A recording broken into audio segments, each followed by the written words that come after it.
राधे राधे दोस्तों, आज की इस वीडियो में हम सुनेंगे संतान सप्तमी व्रत की कथा। तो चलिए दोस्तों, वीडियो की शुरुआत करते हैं और सुनते हैं कथा। एक बार भगवान श्री कृष्ण ने युधिष्ठिर को एक बहुत ही खास व्रत के बारे में बताया। ये व्रत भाद्रपद महीने की शुक्ल पक्ष की सप्तमी तिथि को रखा जाता है। भगवान श्री कृष्ण ने कहा कि इस दिन सूर्य देव और लक्ष्मी नारायण की पूजा करने से संतान सुख की प्राप्ति होती है। भगवान श्री कृष्ण ने यह भी बताया कि कैसे उनकी माता देवकी के कई बच्चों को कंस ने मार डाला। तब एक ऋषि ने माता देवकी को संतान सप्तमी का व्रत करने के लिए कहा। माता देवकी ने यह व्रत रखा और व्रत के सभी नियमों का पालन भी किया।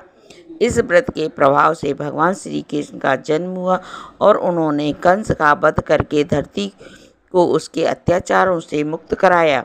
संतान सप्तमी व्रत कथा में राजा नहुष की पत्नी की कथा भी प्रसिद्ध है। प्राचीन समय में अयोध्या में नहुष नाम के एक बड़े प्रतापी राजा राज्य करते थे। राजा की पत्नी का नाम चंद्रमुखी था। चंद्रमुखी की एक प्रिय सखी थी, रूपमती। एक बार रानी चंद्रमुखी अपनी सहेली के साथ सरयू नदी के तट पर स्नान करने गई। तब वहां उसने देखा कि बहुत सी महिलाएं संतान सप्तमी व्रत का पूजन कर रही थीं। रानी अपनी सखी के साथ वहां बैठकर महिलाओं द्वारा किए जा रहे संतान सप्तमी व्रत का पूजन देखने लगी।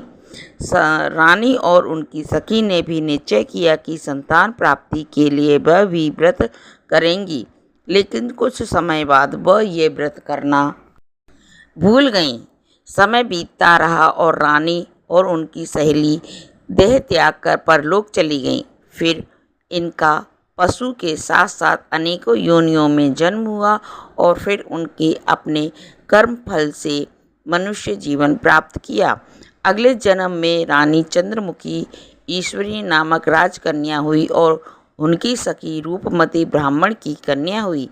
इस जन्म में रूपमती को अपने पूर्व जन्म की सभी बातें याद थी। उन्होंने संतान सप्तमी का व्रत किया, जिससे उन्हें 8 संतानें प्राप्त हुईं।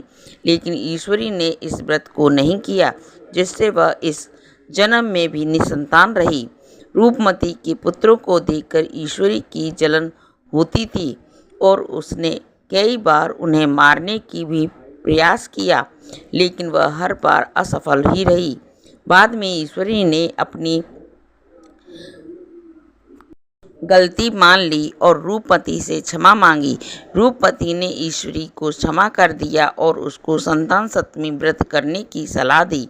इस व्रत के प्रभाव से ईश्वरी को भी संतान सुख की प्राप्ति हुई और अपने संतान के साथ वह खुशहाल जीवन व्यतीत करने लगी। तो ये थी व्रत कथा संतान सप्तमी की। तो उम्मीद करती हूँ कथा आपको ज़रूर पसंद आई होगी। पसंद आई हो तो वीडियो को लाइक ज़रूर कर देना। कमेंट में जय हरि नारायण ज़रूर लिख देना दोस्तों। ऐसी अगली नई वीडियो के साथ हम फिर मिलेंगे। जब तक के लिए